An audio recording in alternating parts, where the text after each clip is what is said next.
einen schönen guten Morgen aus Osaka, beziehungsweise einen regnerischen guten Morgen wünschen wir. Wir sind gerade aufgestanden und sind jetzt auf dem Weg, um irgendwas zu frühstücken. Es ist heute tatsächlich leider ein bisschen ein schlechter Tag. Wir haben uns gerade hier im Convenience Store noch Regenschirme gekauft, so für 700 Yen circa. Das sind aktuell knapp 4 Euro. Und dann schauen wir mal, was der Tag uns so weit bringt. Wir sind ja gerade auf dem Weg zur welchen Station? Shin Fukushima. Okay. Und man merkt an den Gebäuden langsam, dass es etwas mehr urbaner zugeht, also höhere Gebäude. Hier zum Beispiel die Hochhäuser.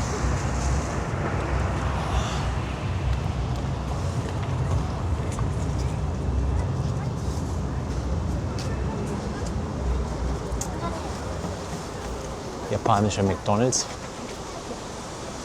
Vielleicht werden wir das auch an einer anderen Stelle probieren, aber wahrscheinlich versuchen wir es zu meiden, weil in Japan gibt es so leckere Sachen, dass wir uns jetzt nicht unbedingt mit japanischen McDonald's begnügen müssen. Aber interessant wäre doch mal zu erfahren, was die Unterschiede sind. Typisch Japan. Schaut euch das mal an. Das ist wieder eine wunderschöne Straße, die heißt Yoshou-New Street. Und hier sieht man wieder sehr schön die Kabel, die oberirdisch sind.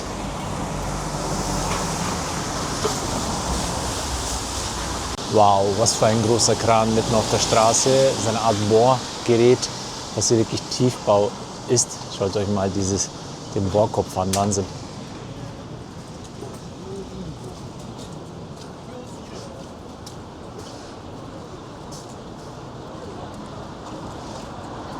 Euch ist sicherlich schon aufgefallen, dass überall in der Stadt Stromkabel hängen. Das zum Beispiel ist wieder so eine typische Straße. Seht euch das mal an, Wahnsinn. Und die Straßen sind, beziehungsweise die Kabel sind immer über der Straße. Und warum ist das eigentlich so? Da gehen wir jetzt mal kurz drauf ein. In Japan verlaufen rund 95% der Stromleitungen anscheinend oberirdisch. Das liegt nicht daran, dass man hier keine Technik hat. Im Gegenteil, es geht vor allem um Erdbeben und Kosten. Japan liegt auf mehreren tektonischen Platten und Erdbeben passieren hier quasi eigentlich ständig. Und wenn die Kabel unter der Erde wären, müsste man sie nach jedem größeren Erdbeben wieder auswendig ausgraben bzw. reparieren. Und oberirdisch ist das quasi viel einfacher. Man sieht dort, wo etwas kaputt ist und man kann es auch schnell austauschen. Das ist eigentlich so der Hauptgrund, warum die Kabel wie hier in dieser Straße oberirdisch verlaufen. Außerdem sind die Straßen, das sieht man auch hier sehr schön, extrem eng, vor allem in Wohngebieten. Und unterirdische Leitungen würden den Bau dann und die Wartung entsprechend auch echt komplizierter machen und vor allem teurer. Das heißt, es ist einfach effizienter. In manchen modernen Gegenden, zum Beispiel in Tokio Mitte oder auch in so Wohnsiedlungen, werden die Leitungen ja auch tatsächlich unterirdisch verlegt. Aber es hat meist ästhetische Gründe. Das kostet aber 10-mal mehr als eine oberirdische Leitung. Deshalb bleibt der Großteil der Städte beim alten System, da das einfach günstiger ist. Und wenn wir mal ehrlich sind, diese Kabel gehören irgendwie auch zum Charme Japans, oder? Was sagt ihr? Wenn man durch Shinjuku oder Osaka läuft, finde ich diese chaotischen Leitungen irgendwie wirklich, die gehören zur Stadtszene. Also das macht die Stadt irgendwie aus. Wie findet ihr das? Was sagt ihr dazu? Findet ihr die oberirdischen Leitungen schöner, ästhetischer, cooler oder eher, dass es unterirdisch verbaut sein sollte? Lasst mal gerne einen Kommentar da, wie ihr das findet.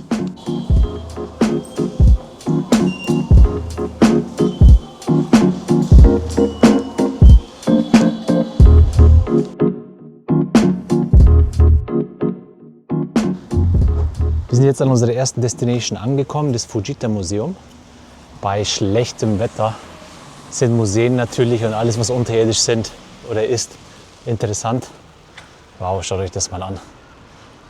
Erinnert mich irgendwie an das Design eines Apple Stores, sehr minimalistisch, sehr schön. Bin gespannt, wie es sein wird. Die Mitarbeiter haben uns informiert, dass wir mit nassen Regenschirmen nicht rein dürfen und jetzt haben die uns die Info gegeben, dass wir die Regenschirme hier draußen aufbewahren können. Seit die kann man dann absperren mit Geld. Das ist wieder typisch japanisch, oder? Dann versuchen wir das mal.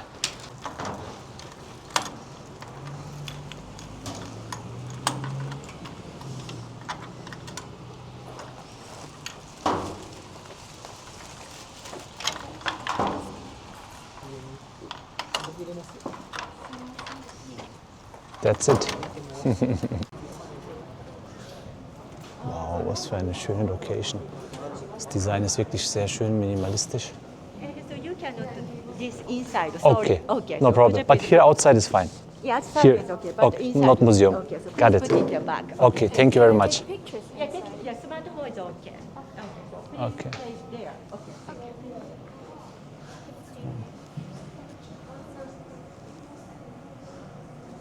Wow, wirklich sehr schön.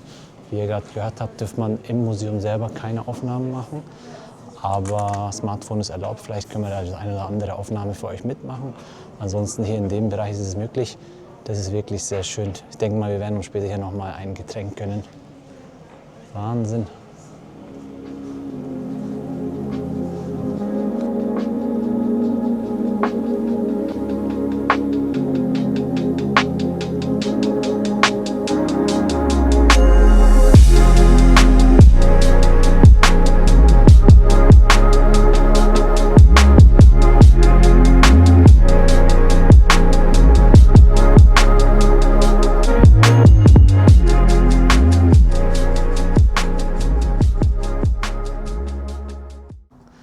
So, wir sind jetzt außerhalb des Museums bzw. im Garten des Museums. Hier kann ich wieder oder darf ich wieder aufnehmen. Das Fujita Kunstmuseum in Osaka ist anscheinend bzw. ist eines der berühmtesten Privatmuseen Japans und es wurde auch von 1954 von den Namensgeber der Familie, Unternehmerfamilie Fujita gegründet.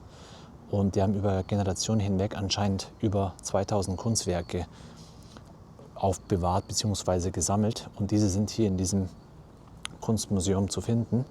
Und allerdings nicht alle sind jederzeit ersichtlich bzw. ausgestellt.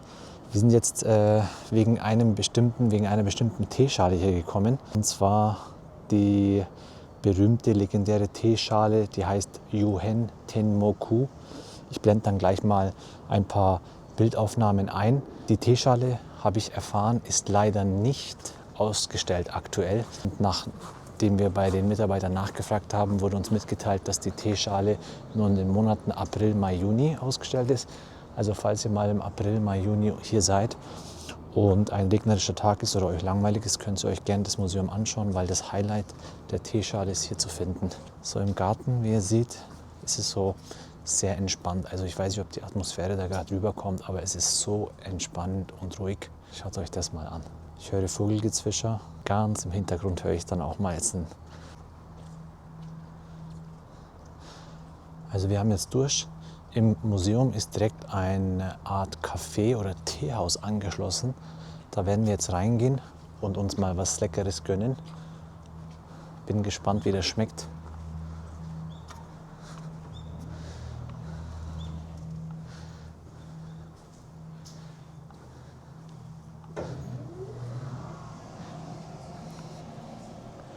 So, jetzt sind wir angekommen. Also das Teehaus ist so aufgebaut, dass man hier auf der rechten Seite eine etwas erhobene Oberfläche sieht mit Futonmatten, so wie ich das richtig erkenne. Da darf man auch nicht mit Schuhen rein. Die zwei Damen da hinten trinken gerade ihren Tee und genießen die Aussicht auf den Garten. Sehr schön, alles extrem minimalistisch, aber sehr warm, schön, typisch japanisch. Also die haben, man sieht, japanische altes Design eingebunden in neues, modernes Design.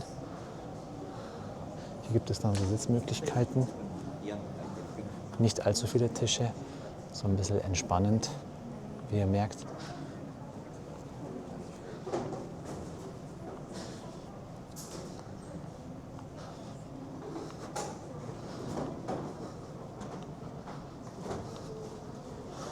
Hier ist die Bar, wo der ganze Tee oder die Getränke zubereitet werden.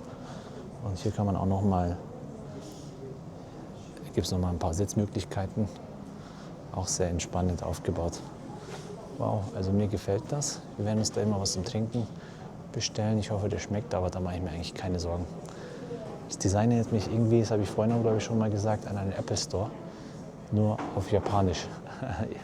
Ohne jetzt jemandem nahe treten zu wollen. Es ist echt sehr schön und angenehm.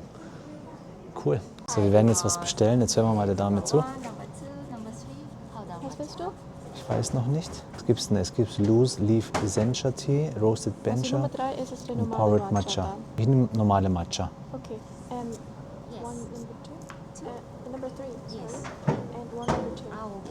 2セット、抹茶1、ほうじ紅茶1です。Hier wird alles zubereitet. Es ist wirklich sehr schön designt mit ein paar Hauptkomponenten. Hier ist das Wasser für den Tee. Da hinten gibt es dann noch mal einen Bereich, wo die Süßspeise leicht angeröstet wird. Das kommt dann quasi als Seittisch zum Tee dazu. Sehr lecker. Wir werden auch ein Set bekommen, das heißt damit dieser Danko. So haben wir so ein Set bestellt, oder wie? Mit, wie heißt das?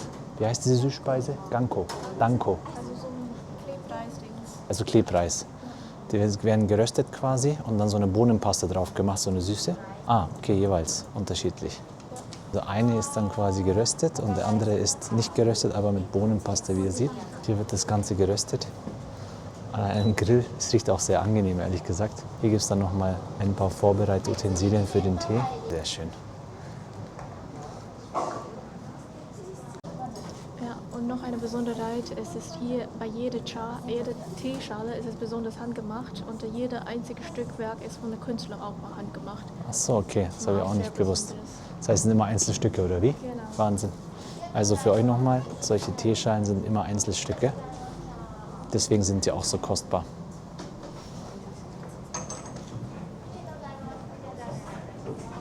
Das ist alles sehr schön. Jeder einzige Stück. Hier habt ihr auch noch mal ein paar Teeschalen.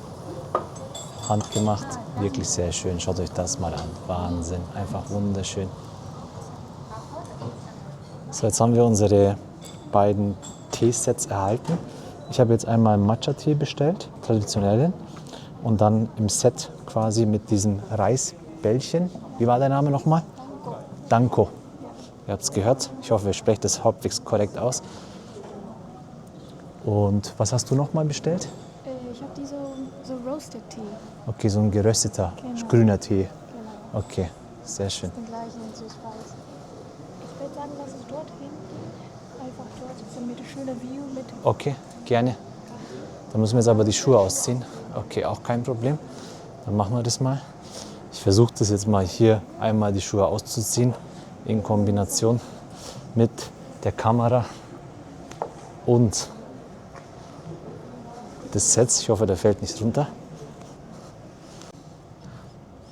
So, wir sind jetzt hier auf der etwas oberen Ebene ohne Schuhe. Die Schuhe haben wir jetzt hier vorne abgelassen.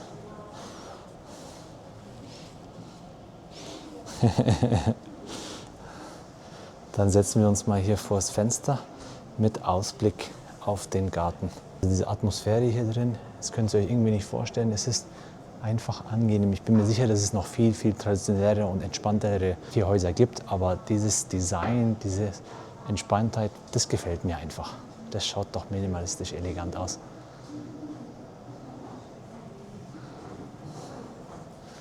Jetzt werden wir mal unseren Matcha-Tee genießen. Zuerst mal noch mal kurz auf die Teeschale einzugehen. Ihr seht, wie detailliert das Ganze ist hier, also Einzelstücke. Und die sind auch sehr sehr deswegen versuche ich jetzt natürlich, das nicht runterzuschmeißen und festzuhalten. Das ist so typisch japanisch für Matcha-Tee und das zeigt auch nochmal den Respekt zum Tee oder zu wie wertvoll und wie wichtig dieser Tee für diese japanische Kultur ist. Jetzt werden wir das Ganze mal probieren. Das Ganze schaut so aus. Es ist sehr grün, typisch Matcha, hat so eine leichte Schaumschicht. Ich hoffe, der schmeckt. Mal gucken.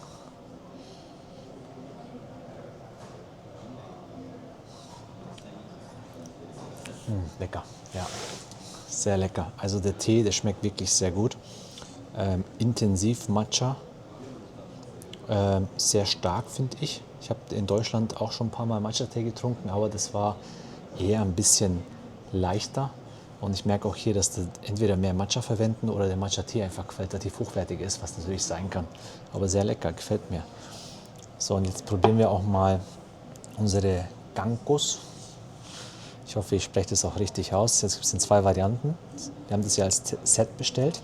Einmal eine geröstete Variante, so karamellisiert, und einmal eine nicht geröstete, so leicht gedämpfte Variante. Und da drauf ist so eine Bohnenpaste. Ich glaube, die nehme ich als erstes. Die schaut irgendwie lecker aus. So, jetzt probieren wir das Ganze mal.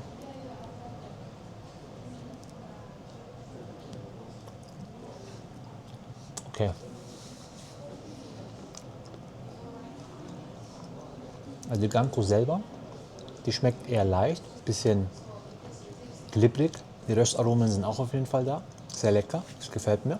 Die Bohnenpaste, die gibt dem Ganzen nochmal eine sehr, sehr starke Süße. Bohnenpaste ist ja mit Zucker gemacht und die Konsistenz ist eher so mehlartig. Aber ich probiere es jetzt mal einzeln. Ja, ist kalt.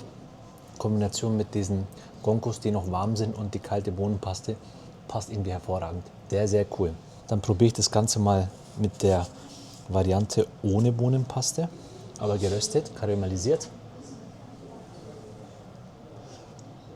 Lecker, schaut gut aus. Probiere ich das mal. Oh, okay, das ist jetzt unerwartet. Die Konsistenz ist auch wieder so mehlig, so wie Reisnudeln, nur fester. Nicht süß, sondern die sind salzig. Also das ist, ich glaube, so eine Art Soße, Sojasauce, Gemisch, was vorher quasi eingetunkt wird, und das wird dann im Nachgang noch mal einmal geröstet. Wir haben hier einmal salziges Gonku, einmal süßes Gonku, dann noch Matcha, einen recht bitteren Matcha-Tee. Interessante Flavors mit 3 Zutaten und 3 verschiedenen Geschmäckern. Richtig gut, gefällt mir. So, jetzt schauen wir uns mal unser zweites Set an. Und zwar haben wir hier einmal einen Bancha-Tee bestellt. Das ist auch eine traditionelle japanische Grünteesorte, die eher aus späteren Ernten der Teepflanze gewonnen wird. Und die ist jetzt qualitativ etwas niedriger angesiedelt wie die Sencha-Tees, die ihr vielleicht in Deutschland schon mal gehört habt. Der Name ist eher bekannt, Bancha ist eher unbekannt. Probieren wir das Ganze mal. Und wie schmeckt's? Schon auf jeden Fall intensiv, also sehr viel geröstet Aroma. Auf jeden Fall ein bisschen intensiver als der grüne Tee, den wir normalerweise in Deutschland haben. Mir ist aufgefallen, dass ich vorhin aus Versehen Futonmatten gesagt habe. Das sind natürlich keine Futonmatten, das sind Tatami-Matten. So, ein kleiner Fazit noch zum Museum. Wir sind jetzt fertig und sind rausgegangen. Das Fujita-Museum ist schon empfehlenswert. Es ist bei regnerischen Tagen sicherlich mal ein Besuch wert. Der Innenbereich ist sehr klein, hat interessante Ausstellungsstücke, die man sich in Ruhe anschauen kann. Ich empfehle auf jeden Fall einen Google-Übersetzer oder eine Übersetzungs-App, weil alles auf Japanisch ist. Und wenn ihr kommt in den Monaten April, Mai, Juni, da ist das Haupthighlight mit der besonderen Teeschale zu sehen. Leider haben wir das jetzt nicht erwischt. Ansonsten, was für uns das absolute Highlight ist und war, ist das Café bzw. das Teehaus, was angebunden ist und zum Museum gehört. Da stehe ich auch gerade davor, wie ihr im Hintergrund seht. Das war sehr lecker. Einerseits traditionell, andererseits modern. Beides vereint, sehr gemütliche Atmosphäre, wirklich cool. Wie fandest du es? Ich finde nur schade, dass ich diese Teeschale nicht sehen kann. Ja, Ich so habe ist es drauf manchmal. gewartet. Ja. Aber für euch da draußen, jetzt wisst ihr Bescheid, es ist immer im April, Mai, Juni hier ausgestellt, laut Ja. Mitarbeiter. Ansonsten sind sie entweder in Japan irgendwo unterwegs und woanders ausgestellt. Aber hier bei uns ist es erstmal leider der Fall gewesen und wir haben es nicht erwischt. Aber trotzdem eine Empfehlung, und wenn ihr kommen solltet, viel Spaß. Schreibt es gerne in die Kommentare, wenn ihr vorbeiguckt und vorbeischaut, wie es für euch war, ob ihr es gut fandet. Bis später.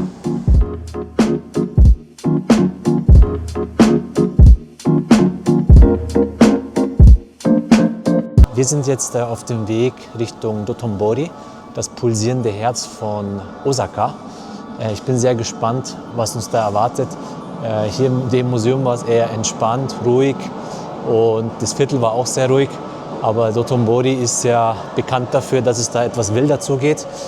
Was ich immer wieder merke, ist, dass uns die App Google Maps sehr hilft. Also ich kann es euch wirklich nur empfehlen, ist jetzt keine Werbung, einfach nur eine persönliche Empfehlung von uns. Hier seht ihr zum Beispiel, dass wir in die Richtung Dotonbori wollen und die Station, die wir erreichen wollen, heißt Negagohori Bashi Station. Ich hoffe, ich konnte es halbwegs richtig aussprechen. Und hier sieht man auch beispielsweise, dass wir die U-Bahn nehmen müssen mit der J-Line und welche Plattform wir nutzen sollen, wie viele Stationen das sind. Und dann stehen da auch Punkte drauf, an welcher Station bzw. an welchen Ausgang wir rausgehen sollen. Beispielsweise hier Exit Via 2a. Also ihr merkt, Google Maps ist hier wirklich in dem Fall euer bester Freund und Helfer.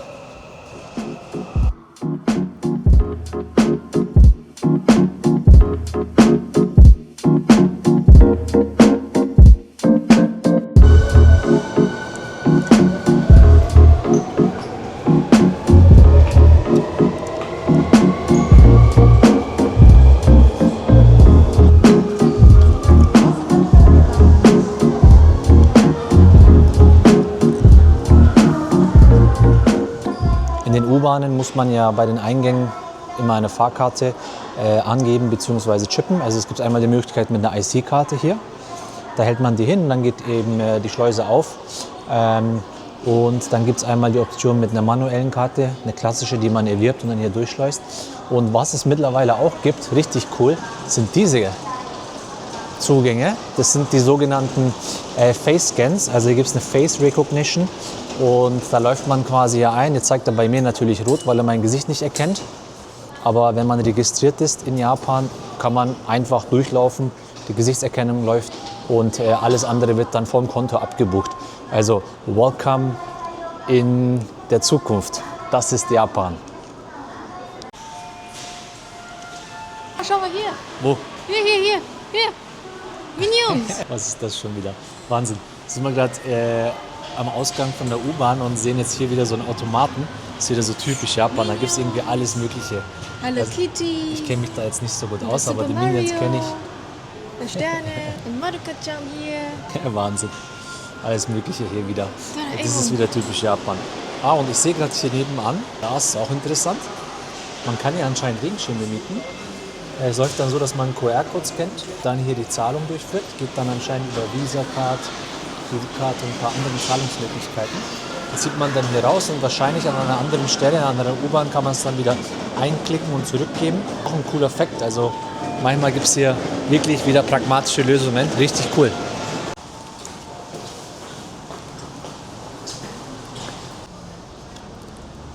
Jetzt ist ja mittlerweile dunkel geworden. Es ist jetzt gerade aktuell 17:30 Uhr im November in Osaka. Und ihr seht, wie die Verhältnisse sind. Wir waren jetzt irgendwie nur eine Viertelstunde mit der U-Bahn unterwegs. Und mittlerweile ist der Himmel wirklich dunkel. Sehr interessant. Und was mir jetzt vor allem auffällt, ist, wie ruhig das hier ist. Also es ist wieder eine stark befahrene Straße. Wie ihr merkt, die Autos stehen zwar. Wir können ja gleich nochmal abwarten, wenn die vorbeifahren. Aber im Verhältnis sehr ruhig, oder? Was sagt ihr? Also in anderen Städten höre ich dann immer irgendwelche Autos, die hupen oder Druck machen, laut fahren. Aber hier ist das verhältnismäßig ziemlich ruhig. Es war ein Bus vorbeigefahren, der ist ein bisschen lauter. Es kommen mal mehr Autos. Ja, jetzt wird es ein bisschen lauter gerade. Aber ich höre keinen einzigen, der hupt. Wenn ich beispielsweise in Städten wie Istanbul oder irgendwo in Indien unterwegs bin, das ist ja ein Unterschied wie Tag und Nacht. Da ist die Geräuschkulisse extrem hoch. Aber in asiatischen Ländern ist das irgendwie gang und gäbe, dass die Leute eher vorsichtig, zurückhaltend, ruhig fahren und kein auf die Pelle rücken, nicht irgendwie laut hupen oder so. Das gehört sich einfach nicht. Das ist ja tief auch in der japanischen Kultur verankert. Aber ich habe gehört, in China und in anderen asiatischen Ländern ist es sehr ähnlich. Ich bin sehr gespannt, wenn wir mal in den Ländern unterwegs sind und euch mitnehmen, können Sie auch mal selber urteilen. Wir sind jetzt so langsam mal in Richtung Dotonbori. Hier beginnt die Einkaufspassage oder Einkaufsstraße, die überdacht ist, die Shinsaibashi Suji Straße. Ihr merkt auch, so wird es langsam etwas crowdiger, also viel mehr Menschen sind hier unterwegs und hier ist es alles so ein bisschen belebter. Was mir hier wieder besonders auffällt, ist, dass die Stadt wirklich extrem gut beleuchtet ist. Also man hat hier auf der Straße alle Möglichkeiten an Screens oder da wird so viel Werbetafeln, Werbeschilder, alles Mögliche ist hier verbaut. Und ihr könnt euch gar nicht vorstellen, ich hoffe bei der Kamera, bei der Videoaufnahme kommt es rüber, aber hier ist irgendwie extrem hell gerade und bunt, gefällt mir. Hat einen eigenen Charme. Das kenne ich zum Beispiel aus unseren Ländern eher nicht. Aus unseren Breitengraden, so Deutschland, Österreich, Schweiz und in der Richtung ist es eher nicht vorhanden. Aber hier in asiatischen Ländern und auch in Japan ist es eher Standard. Es sind alle möglichen Marken, hier gibt es auch internationale Marken, wie ihr seht, Gap zum Beispiel. Da hinten steht einfach mal ein dicker SUV im Shop, cool. Das ist natürlich auch wieder ein großartige Möglichkeit, hier, wenn es regnet, unterwegs zu sein in Osaka. Also falls ihr einen regnerischen Tag erwischt oder im Sommer einen sehr heißen Tag, ist es hier in dieser Straße super herumzulaufen, denn er ist überdacht. Es ist auch sonnengeschützt und es ist auch regengeschützt, windgeschützt. Es ist einfach angenehm. Es ist wieder so eine praktische Möglichkeit oder eine Möglichkeit, hier entspannt herumzulaufen. Da haben die Japaner wieder clever mitgedacht. So, jetzt kommen wir hier ein bisschen auch an etwas hochwertigere Läden vorbei. Also Tiffany zum Beispiel ist hier. Skechers. Auch Marken, die man kennt und Marken, die man nicht kennt. Man sieht auch hier beispielsweise Läden mit der Tax-Free-Aufschrift. Japan Tax-Free-Shop. Da kann ich euch auch echt empfehlen, wenn ihr hier in Japan unterwegs seid und shoppen geht, dass ihr daran denkt, ja, euren Pass mitzunehmen. Es gibt auch mittlerweile die Möglichkeit, sich irgendwie über eine App zu registrieren und darüber dann einzukaufen. Und dann kriegt ihr aber in den Shops direkt tax-free und wird halt entsprechend günstiger, rabattiert. Auch wirklich zum Shoppen ein sehr, sehr gut und geeignetes Möglichkeit hier in Japan. Oh, schaut euch diese Straße mal an. Das schaut doch einfach geil aus, oder? Wahnsinn. Hier sieht man die Kabel wieder oberirdisch, typisch Japan. Die bunten Straßen, alle Möglichkeiten an Reklametafeln. Da gibt es sicherlich noch viel stärker oder intensivere Straßen, aber das ist auch schon mal cool.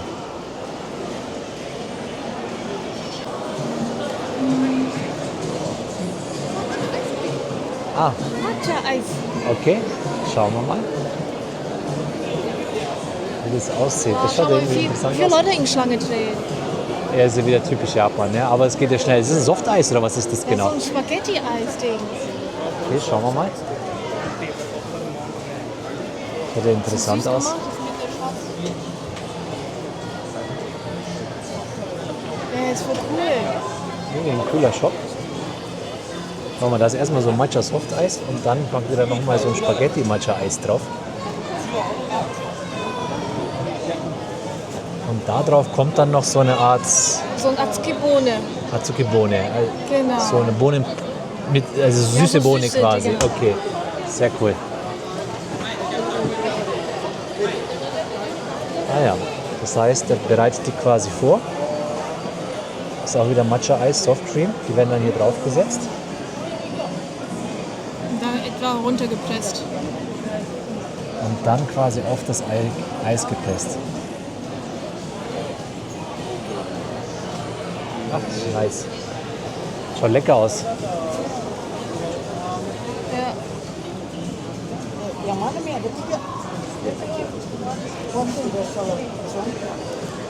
Es ist echt eine lange, lange, lange Einkaufspassage. Ihr merkt auch, die Menschenmengen hören irgendwie gar nicht auf. Die Stadt Osaka ist ja auch gar nicht so klein. Ist ja, glaube ich, die drittgrößte Stadt in Japan. Also wirklich auch nicht ohne. Wieder so typisch Japan. Es ist einfach eine Stadt, die sehr crowded ist. Oh wow. Die Gucci Store schaut echt cool aus. Ja. Gibt es auch gute Marken in dieser Straße. Also sind auf jeden Fall die teuren Marken vertreten, aber auch günstigere, normalere, auch Drugstars, alles gemischt. Fällt mir auch auf, fast recht. Ich bin echt gespannt. Also das ist ja so typisch Osaka und das ist ja noch gar nichts. Wir werden gleich sehen. Wir werden gleich sehen, wie es dann in Dotonbori ist, beziehungsweise in diesem Viertel um den Dotonbori, weil dort gibt es ja wirklich sehr, sehr viel, aber da sind wir gleich. Ralph Lauren Store, alle möglichen Marken sind hier vertreten. Absolut. Was ist denn das? Da steht Pablo, das ist eine Marke, aber... Pasta de Nata, die aus... Das ist ähnlich wie den portugiesischen Pasta de Nata. Ja. Oder haben die eigene Variante? Schaut irgendwie cool aus. Mini-Brûlée-Variante. Da hinten wird das alles frisch zubereitet. Ist auch so Open Cuisine. Und wirklich viele Leute. Typisch. Aber entweder scheint es gut zu sein. Oh ja, schaut lecker aus. Hier ist dann quasi nochmal der hintere Backbereich. Das ist auch offen. Echt cool. Bereitet die Dame alles Mögliche vor. Cool. Schaut gut aus. Fun Fact, siehst du, dass diese Counter, wenn du Skip the Line machen würdest, dann zahlst du 300 Yen on top. Und dann kannst du den Ach Reis so. skippen. Hier, das ist möglich, oder was? Genau, Fast Lane. Cool. Das heißt theoretisch, und was kostet einer von denen? Einer von denen, schaut euch mal die Preise an. Hier gibt es ja so Varianten, White Raspberry, Tiramisu zum Beispiel, so 370, 420, so in dem Preissegment. Und wenn ihr dann nochmal Skip the Line machen wollt, kommt nochmal 300 dazu. Okay, das ist wieder was Kurioses hier. Also, für was ist? Also eine Tasche. Ja, das wäre Stift. Stifte. Ja, das ist der. Oh, interessant. Also eine Fischtasche. Habe ich ehrlich gesagt noch nie in meinem Leben gesehen. Es gibt sogar verschiedene Varianten. Schüler wahrscheinlich. Wie cool ist das denn? Was kostet es? 1400 Yen. 1400 Yen sind, schauen wir mal nach. Es müssten ja 1400 Yen sind 7,89 € momentan. Interessant. Das ist so eine Fischtüte. Ja, also ich weiß nicht, ob ich mir ehrlich gesagt sowas kaufen würde. Aber so als Gimmick, als Gag. Eigentlich müsste man sowas schon kaufen, oder? Als Spaß für jemanden. Als Geschenkidee. Wenn du jemanden nicht magst, kannst du ihm sowas schenken. In Deutschland. Ich weiß nicht, ob das persönlich genommen wird. Was ist denn das für eine Marke? Also eine Taschenmodemarke. Okay. Lass uns mal reingehen. Genau, also das schaut nach Second-Hand aus, aber es sind alles luxuriöse Produkte. Also hier zum Beispiel die Louis Vuitton Taschen, echte Originale. Hier steht dann zum Beispiel 160.000 Yen. Schauen wir mal, wie viel das sind. 160.000 Yen sind 900 €. Ein Schnäppchen. Aber ich weiß es ehrlich gesagt nicht, ich kenne mich da jetzt nicht so aus, aber Second-Hand. Ich meine, gibt es bei uns in Deutschland Second-Hand? Sehr wenig. Ja, sehr wenig aber auch. Also hier in Japan ist es schon, also wenn man ein zweites Stück kauft, bekommt man beim zweiten 5%. Ja, das ist so sehr, wie wenn du zweiter Porsche kaufst, dann kriegst du 10 € Gutschein. Geil. Aber es gibt wirklich viel. Es gibt schon coole Taschen.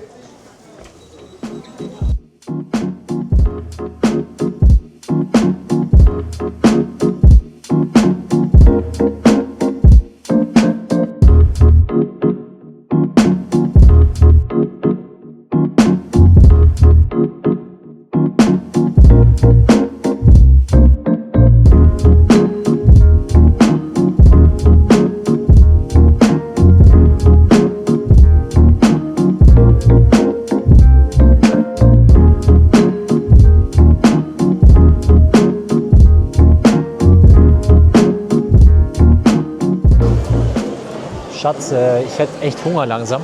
So muss man was zum Essen suchen. Weil die Straße, wenn wir da jetzt noch weiter tiefer eintauchen, da kommen wir nicht mehr raus. Lass uns mal in eine Seitenstraße gehen. Links oder rechts.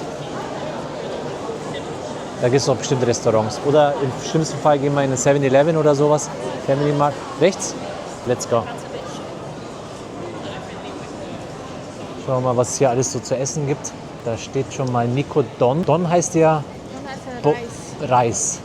Also Speise auf Reis. Also Grilled Meat Rice Bowl Specialty Shop. Schaut eigentlich gar nicht mal so schlecht aus. Ist natürlich wieder was los, wie immer. Es wundert mich nicht in so einer Straße, wo sehr viele Menschen gibt. Aber schaut schon geil aus, oder? Was ist denn der Preis? sagen wir mal 1300 Yen. Das sind umgerechnet dann, schauen wir mal, 1300, wenn dann zum Beispiel 7,32 €. Fair für eine fette Bowl.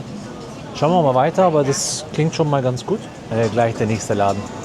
Da ist noch nicht viel los, aber das schaut ganz cool aus. Und noch ein weiterer. Von 9 bis 24 Uhr geöffnet. Coole Atmosphäre gerade, vor allem hier am Abend, wenn es so regnerisch ist. Schaut euch das mal an, es ist gerade so nass, negrinisch. Und dann kommt man in so einen Laden rein. Gefällt mir irgendwie. Bakery. Was ist das? Ramen. Oh, ja, Ramen hätte ich jetzt schon Lust. Ist da viel los? Nee? Schaut okay aus, oder? so Automatenschalter. Komm, lass uns mal da rein.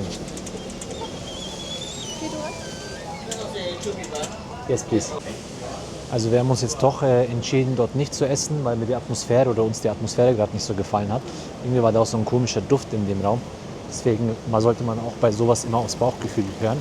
Ich würde in Japan eher selten, habe ich eher selten so ein Bauchgefühl, so ein negatives, aber in dem Fall hat mir das nicht so gefallen und da saß auch kaum jemand drin. Wir gehen jetzt ins andere Restaurant, das uns zuerst aufgefallen ist, mit diesen Dons. Erstmal hier, oder? Ha? Wie sind die Ratings? Der Rating ist 4,6. Okay, ist auch schon mal ein gutes Zeichen. Schauen wir mal, also hier stehen auch einige Leute an. Ist auch meistens noch mal ein gutes Zeichen. Also wir suchen uns einen Platz, ich hoffe wir kriegen was und sobald wir drin sind und was bestellt haben, sehen wir uns dann gleich wieder.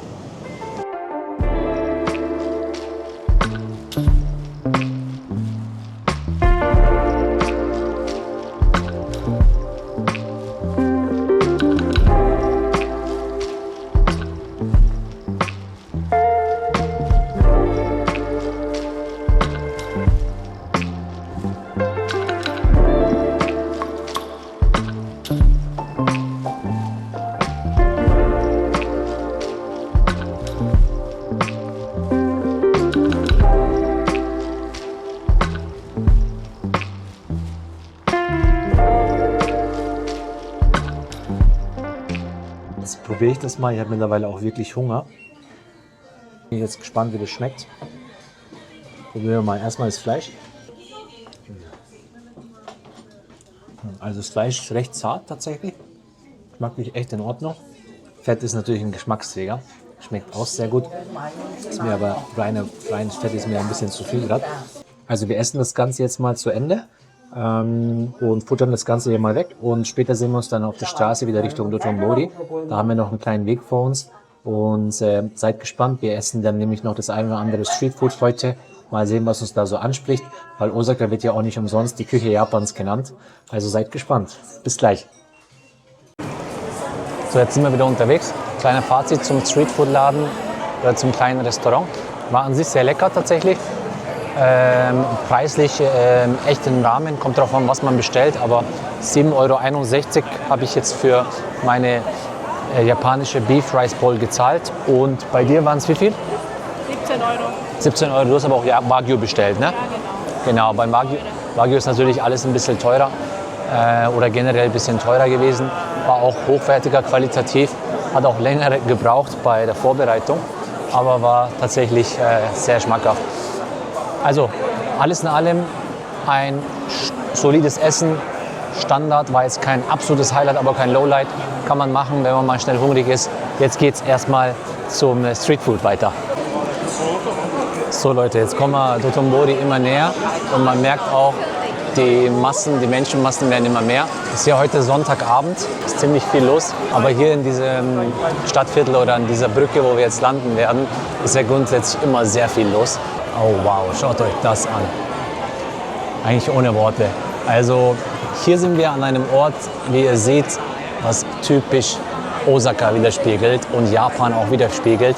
Sehr, sehr viele Werbetafeln, sehr bunt, sehr hell, alles extrem stark beleuchtet. Wow, das schlägt einen regelrecht. Ich weiß nicht, ob das auf der Kamera so gut rüberkommt. Hier links zum Beispiel sehr bekannte Biermarke in Japan. Und hier rechts, da ist er schon. Der sogenannte Glico Running Man. Ein sehr beliebter Fotospot für Touristen tatsächlich. Das ist ja ein japanischer Lebensmittelkonzern und ist seit den 1950er Jahren hier an derselben Stelle mit dieser Werbetafel. Sicherlich in verschiedenen Variationen, mittlerweile LED. Ihr seht hier vorne, viele Leute machen da Fotos. Wo ein absoluter berühmter Fotospot ist, ist hier unten. Zum Beispiel die Person hier, so klassisch, machen dann den Glico Running Man nach. Ihr seht es hier in der Mitte, so ein kleiner Fluss. Rechts und links kann man dann entlang laufen. Das sind auch kleine Boottouren. Geile Atmosphäre, einfach geil. Pure Energie, was ich hier spüre. Ich finde, abends ist es irgendwie immer viel schöner. mit den ganzen Lichtern. Es gibt dem Ganzen so einen schönen Flair. Schaut euch das mal an. Das ist doch ein geiler Ausblick. Wasser in der Mitte schön und dann links und rechts die kleine Promenade zum Entlanglaufen. Hier links überall und rechts überall Werbetafeln. Da gibt es sogar ein Riesenrad. Sehr interessant. Vielleicht können wir da mal in den nächsten Tagen auch vorbeilaufen, wenn es sich ergibt und mal fahren. Ich weiß gar nicht, ob der momentan in Betrieb ist, aber scheint gerade nicht in Betrieb zu sein.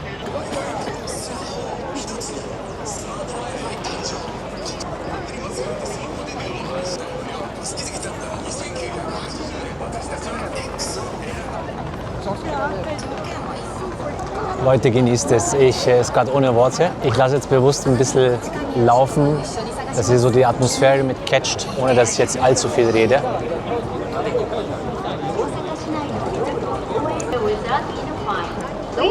Da läuft die Straße, die wir jetzt entlang gelaufen sind, mit der überdachten Shoppingmeile oder Shoppingstraße weiter. Ist jetzt der Ibushi Suji. Hier läuft es quasi weiter.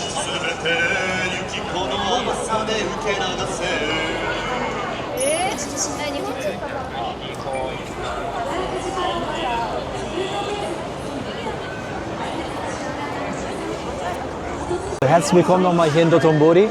Ihr merkt, es ist gerade sehr laut im Hintergrund. Ich hoffe, ihr versteht uns. Diese Stadt ist einfach phänomenal. Also unsere ersten Eindrücke sind sensationell. Es ist laut, es ist schrill, es ist bunt. Diese Stadt hat so viel zu bieten. Die Menschen sind offen, höflich, locker drauf.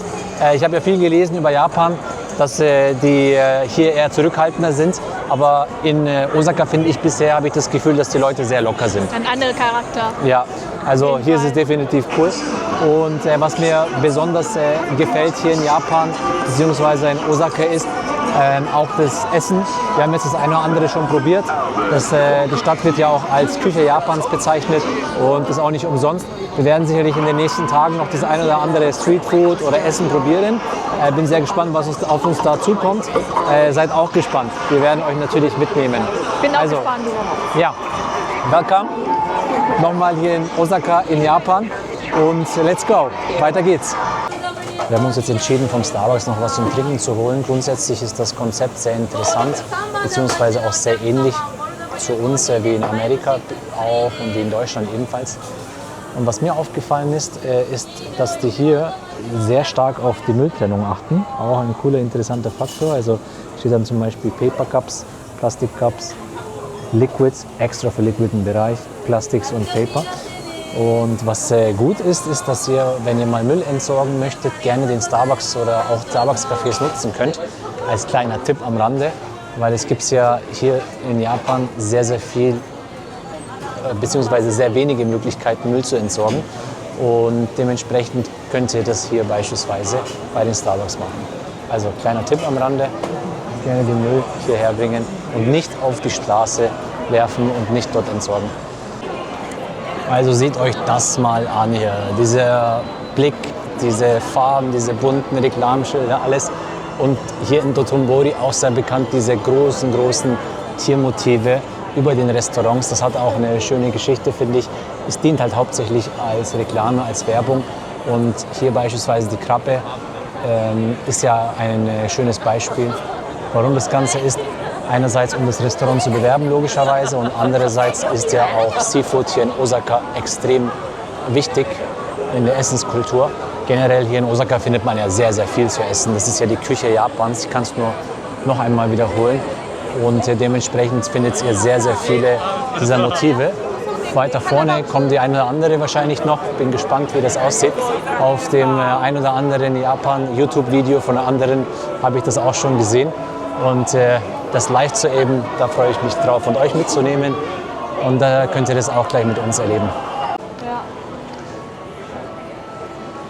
Also vorne an der Brücke war es schon deutlich lauter, ehrlich gesagt. Aber hier wird es endlich mal so ein bisschen angenehmer.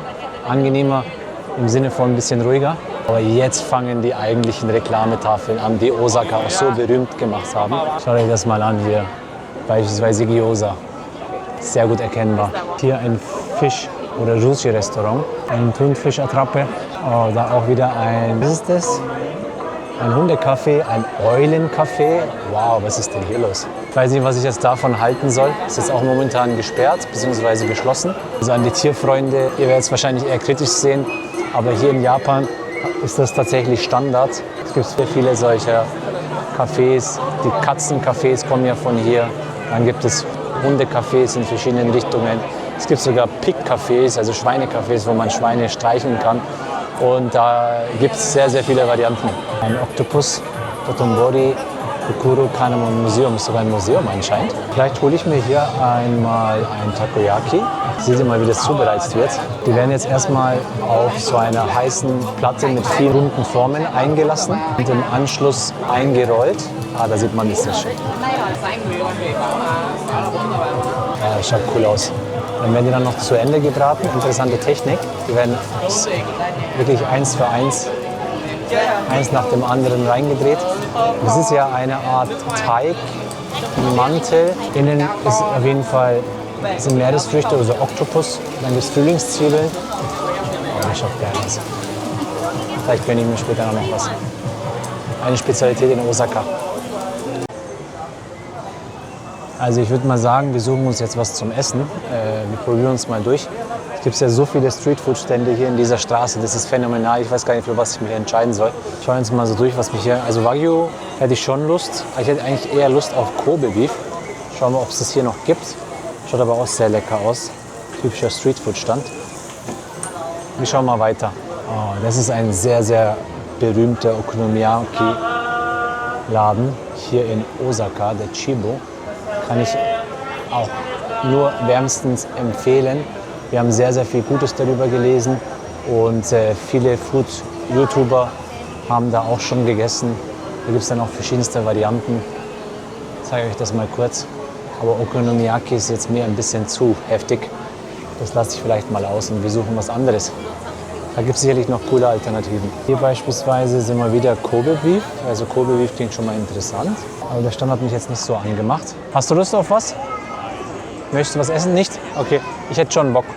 Ich würde mir tatsächlich gerne was raussuchen. Ah, das schaut doch gut aus. Steht sehr, sehr schön, groß, erkennbar Kobe Beef. Schauen wir mal, was die da so anbieten.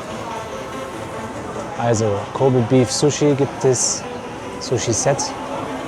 Dann Kobe Beef Steaks Spieß, dann Premium Steak Spieß. Ich frage mich, was der Unterschied ist, ob das wirklich so ein großer Unterschied ist. Das Recommended ist das Premium Spieß und Number One, most popular ist dahinter der Kobe Beef Serving Steak. Der ist mir jetzt zu groß. Ich glaube, ich hole mir jetzt meinen Spieß. Hi, can I get one Kobe Beef Sushi? Just like on the picture? Just one. This picture is No, I take this for 500, one piece. okay. And then I would also order one Kobe beef steak, skewer. 1.5 is today sold out. For 1.5 it's sold out. Yeah. I would try both, but this is sold out. Then this one. Yes. Wir haben jetzt hier Ordernummern bekommen, die Nummer 19 und die Nummer 5 ist unsere. Dann warten wir mal drauf, bis das fertiggestellt ist und dann rufen die uns. Bin echt gespannt, wie das schmecken wird.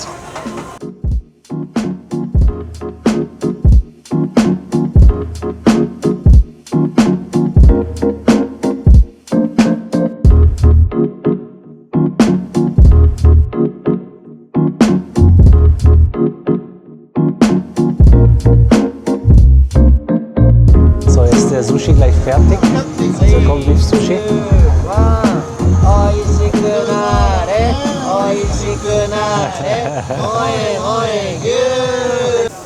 So, ich vermute, das ist jetzt mein Steak hier. Also hier haben wir einmal den Kobe Beef Sushi. Der wurde ja nochmal leicht flambiert. Wirklich, schaut sehr lecker aus. Habe ich wie gesagt so noch nicht gehabt. Oh, Wahnsinn, ich kann es kaum erwarten. Jetzt machen wir da noch mal ein bisschen Wasabi drauf. Und rein damit.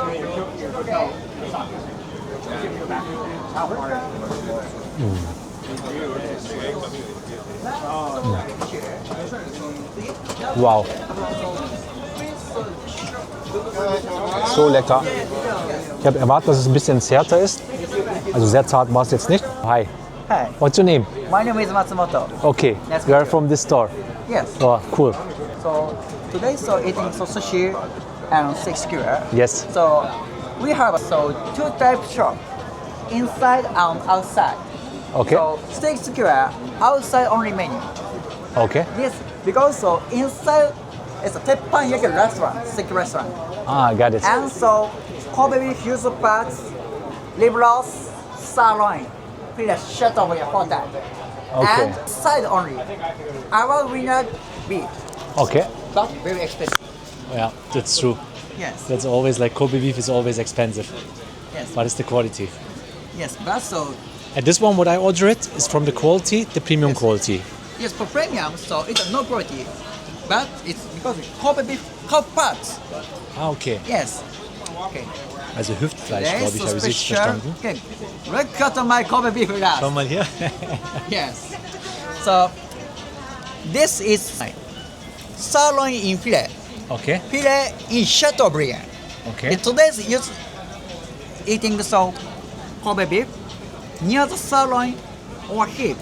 Okay, this one is This one is of this. today's near the sirloin. Okay, got it. Its sirloin is very soft, but near the sirloin part, soft and it's sweet oil. Okay, And my recommend is number one. recommend number one. Yeah. Then I choose the correct one. Yes, correct Nice, number one. perfect. Thank you so much. Thank you very much. You're most welcome. Yeah, I will try it now. Yeah, Let you know thanks. how it is. Also jetzt kommen wir zum Highlight. Wir haben hier einmal den Premium Kobe Beefsteak und ihr habt es ja gerade gehört, in was für eine Qualität das ist. Ist auch die Recommendation von den Mitarbeitern hier. Ja, und jetzt bin ich echt gespannt. Wir haben hier dieses Fleisch, das gegrillt ist, innen noch rosa und eine Art Onion-Soße. Der hat er mir noch empfohlen, dabei zu haben. Es wurde auch noch mal gesalzen und gepfeffert, wie ihr seht. Und jetzt einmal rein damit. Oh, ich will jetzt nicht mehr warten.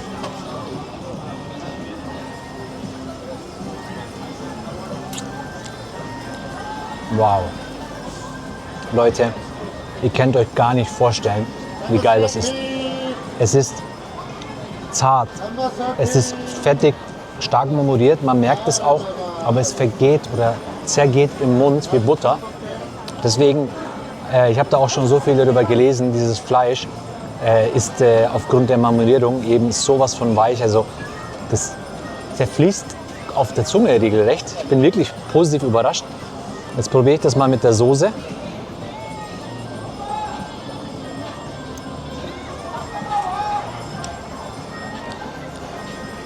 Leute, das ist so geil. Also eine absolute Empfehlung. Ihr müsst hierher kommen. Hier gibt es so viele Stände, wo man diesen Kobe Beef probieren kann. Wir haben uns nur einen ausgesucht, der sehr gut aussah und der ist phänomenal. Also ich kann es euch nur empfehlen. Wir waren ja gerade in dem Streetfood-Shop. An der Straße wird da dieses Kobe Beef Steak gegrillt und hier hinter befindet sich das Restaurant, das zugehörige dazu. Und wie der Mitarbeiter vorhin erklärt hat, ist natürlich ein etwas teureres Restaurant. Und hier sieht man sehr schön auf dem Bild, deswegen zeige ich euch das, was für Optionen es gibt. Es gibt den sogenannten Sukiyaki, das ist quasi hier unten. Das ist dann in einer Art Wasserbrühe, aber mit Kräutern, mit vielen, vielen Zutaten, wie ihr im Hintergrund auch seht.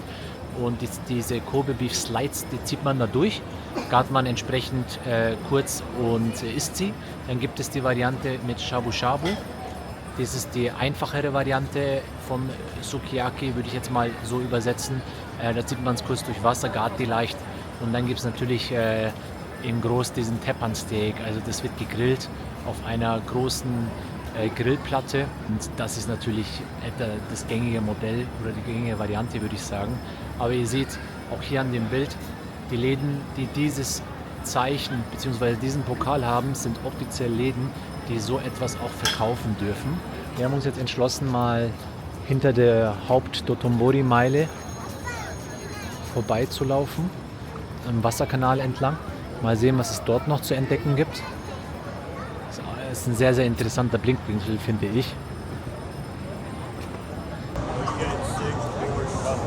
Also wir haben jetzt mal nachgesehen. Und zwar haben wir da nochmal nachgefragt. Der ist zwar irgendwie in Betrieb, aber anscheinend nicht so für die Öffentlichkeit. Also funktionieren tut's, weil wie ihr seht, dreht sich's. Aber es sind gar keine Menschen drin. Und dann versuchen wir es vielleicht beim nächsten Mal. Jetzt sind wir auf der Wasserseite vom Dotonbori und Richtung der Hauptbrücke von Dotonbori zum Glicomen, wie ihr da hinten seht. Das ist ja eine der Hauptattraktionen, der Hauptfotospots in Osaka mittlerweile. Und da habt ihr einmal die Hauptstraße gesehen, wo die ganzen Werbetafeln, die Restaurants, vor allem die Streetfood-Möglichkeiten zu finden sind. Und jetzt seht ihr auch noch mal die Wasserseite. Und da ist es ein bisschen entspannter, aber teilweise auch sehr laut. Es ist gar nicht mal so unterschätzen, dieses Geräuschpegel hier. Aber das ist hier das, was man in Osaka erwarten kann. Laut, hektisch, schrill, bunt, aber geil. Diese Stadt hat definitiv eine interessante Atmosphäre, geile Vibes. Ich kann es euch nur empfehlen. Kommt hierher, wenn ihr die Möglichkeit habt. Schaut euch die Gegend an, isst es euch durch. Es gibt so viele leckere Sachen. Ihr habt die Qual der Wahl, aber es ist wirklich zum Empfehlen.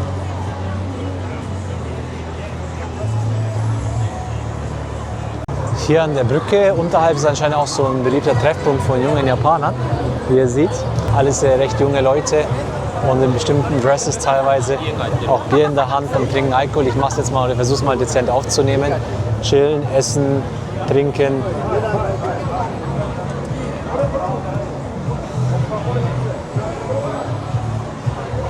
Und da oben ist Spider-Man. Das schaut doch richtig cool aus. Oder was sagt ihr? Geil. Geiler Blickwinkel gerade. So, hier sind wir wieder auf der Hauptbrücke gelandet und weiterhin sehr viel los. Es ist mittlerweile 21:30 Uhr. Ist noch nicht so spät, aber Sonntagabend. Wohlgemerkt, morgen ist ein Arbeitstag, aber das scheint hier niemand zu interessieren. Wirklich viele Personen, viele Leute. Hier seht ihr wieder vorne, Jack's Free Shop, ganz groß aufgeschrieben. Jetzt gehen wir mal zu dem Hauptfotospots. Vorhin waren wir da oben auf der Brücke. Da habt ihr ja gesehen, dass der ein oder andere ein Foto geschossen hat von Glicomen. Jetzt würde ich mal sagen, schießen wir unser Bild. Ohne Foto von Glicomen geht es auch nicht. Das gehört einfach dazu. Oh wow, Leute, schaut euch das hier an. Wie viele Personen es gibt, wie viele Leute hier stehen. Alle machen Fotos. Das ist das Herz von Osaka. Das sind die dicken Screens, Videos, LEDs, Werbetafeln, alles hier zu finden. Und typisch, genauso wie der Glicomen. Das nehme ich mal einfach mit auf. Ich bin mal so frei. Ich hatte auch noch mal gelesen, dass es hier weiter vorne einen speziellen Fotospot geben soll. Hier ist der Hauptfotospot-Bereich, wie ihr seht. Viele Leute machen Fotos. Aber irgendwo weiter oben gibt es auch noch mal einen Bereich, wo man anscheinend einen sehr guten Blick hat. Ah ja, der scheint geschlossen zu sein. Das war genau an dieser Stelle. Hier konnte man quasi auf die Treppe rechts hoch. Von hier aus haben die Leute dann ihre Fotos geschossen. Das war einer der berühmtesten Spots. Aber dieser Laden, der hier früher war, den es gehört hat, der diese Idee hatte, der ist anscheinend zu. Trotzdem gibt es hier genug Leute, die Bilder machen. Also das ist auch unser Bildschießen, oder? Was sagst du? Let's go! Ich finde, es gibt hier auch sehr süße Seitenstraßen. Kann man sich mal einfach rechts abbiegen.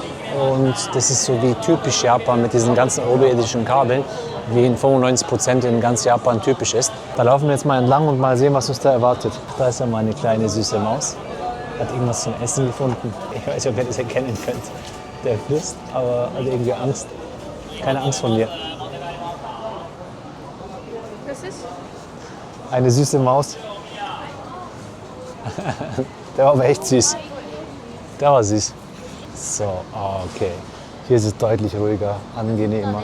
Gibt es dann auch noch mal Restaurants direkt an der Bar. Auch mit wieder Kobe-Fleisch oder Wagyu-Fleisch. Hier gibt es zum Beispiel Kobe Beef. Hier sieht man auch sehr schön, wie marmoriert das Ganze ist. Es ist irgendwie angenehm hier. Ich finde es auch echt süß gerade. Es ist ruhig, angenehm. Hier ist es nicht überlaufen. Diese Seite gibt es anscheinend auch noch mal in Osaka. Also hier gibt es mal auch so eine Seitenstraße, da laufen wir jetzt mal gleich entlang. Warten wir mal kurz, bis die Leute ihre Fotos geschossen haben. So, es ist irgendwas hat was mit Sumo zu tun, das ist aber ein Restaurant, oder? Süß. So, wir können ja mal später übersetzen, was es ist, falls es jemand von euch weiß. Gerne in die Kommentare schreiben. Scheint aber ein Eingang zu sein. Das sieht aus wie so ein Tor, so ein Tori-Tor. Das heißt, da müsste ja hier hinten irgendwo ein Schrein zu finden sein. Weil Toris sind ja immer ein Symbol von Schreinen. Okay, also diese Straße schaut ja mal sympathisch aus. Schaut euch mal dieses Restaurant an.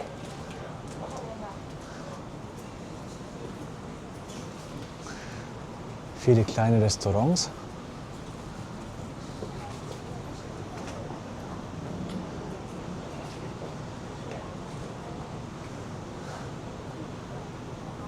Also in anderen Ländern würde ich nicht in solche Seitenstraßen gehen, aber hier in Japan habe ich da ehrlich gesagt keine Angst davor, weil hier einer der sichersten Länder der Welt ist.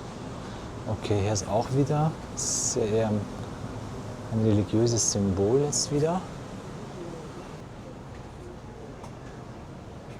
Leute, schaut euch an, was wir hier entdeckt haben. Das ist ja mal wieder geil. Das ist tatsächlich ein Schrein. Wie schön ist das denn? Ganz ruhig, ganz angenehm. Die Atmosphäre ist sowas von entspannend, das könnt ihr euch gerade gar nicht vorstellen. Ich hoffe, das kommt auf den Videos genauso rüber. Wahnsinn.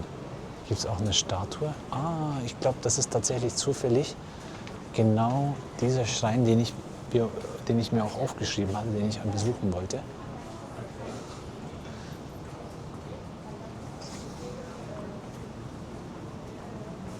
Die Statue, die komplett mit Moos bedeckt ist.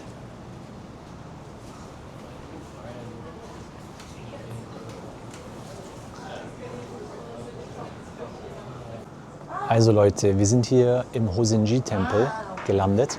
Es war tatsächlich auch noch ein Sightseeing-Spot, den ich mir ausgesucht hatte. War jetzt ein spontaner Besuch, da wir die Seitengassen hinter Dotonbori erkundet haben und spontan oder zufällig hier gelandet sind. Aber Ziel war es dennoch. Das Coole ist, finde ich, dass das hier wirklich wie so ein fast magischer Ort wirkt. Also es ist so entspannend, ruhig. Nach dem ganzen Trubel ist das einfach cool, entspannend und fast schon mystisch. Was hier so berühmt ist, ist diese Statue. Wurde im 17. Jahrhundert gegründet, dieses Tempel, und ist berühmt für seine moosbedeckte Statue. Das seht ihr hier. Der heißt Fudo Myo.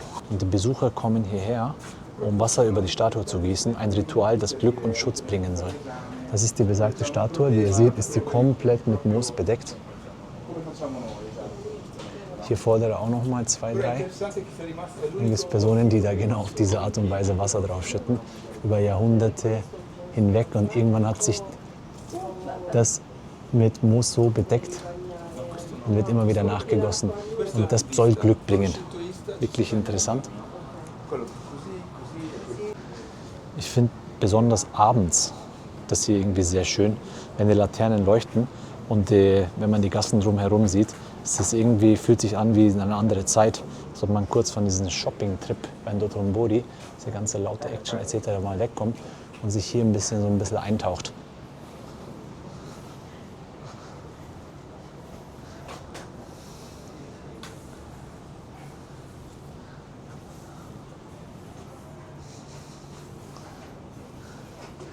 Mit den berühmten Toris hier im kleineren Format. Da gibt es ja beispielsweise in Kyoto noch welche mit Tausenden von diesen Toris.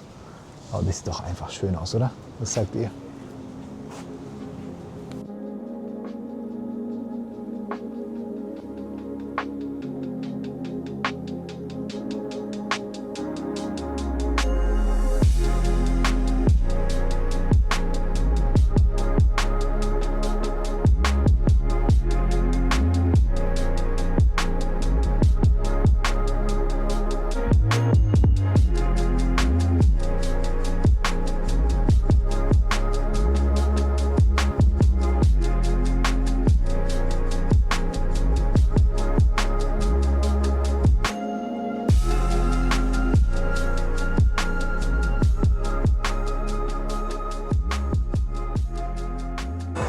Also Leute, ein verrückter Tag in Osaka geht zu Ende. Es war unser erster vollständiger Tag. Und was soll ich sagen? Diese Stadt ist einfach phänomenal, aber anstrengend. Also ein Geräuschpegel sollte jemanden nicht stören. Ihr solltet Nerven haben, aber es macht einfach Spaß. Jede Straße, jede Gegend, alles ist sehr interessant, auch wenn sehr viel los ist. Also danke fürs Zuschauen. Lasst gerne ein Abo da, um uns zu unterstützen. Und wir sehen uns beim nächsten Video wieder. Ciao.